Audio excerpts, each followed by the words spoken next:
Alam ko naman na that one, Naruto. Naruto anime, alam naman talaga natin lahat, diba guys? Pero ano nga ba talaga ang story or ano nga ba talaga yung reason bakit ginawa itong Naruto na to? Ano nga ba talaga yung kwan nito? Ano ba talaga yung lesson nito sa atin? Lesson lang nito ay about kay Naruto na hindi siya tumigil kahit na imposible niya maabot yung pangarap niya, ay abutin natin yung mga pangarap natin sa buhay, ganun.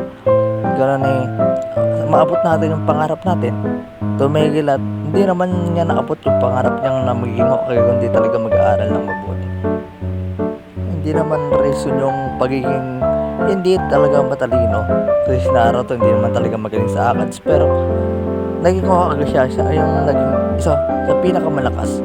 Siya yung pinuno ng kanilang country dahil yun sa pagiging masipag niya. Guys, yun. Pagiging masipag talaga ang solusyon.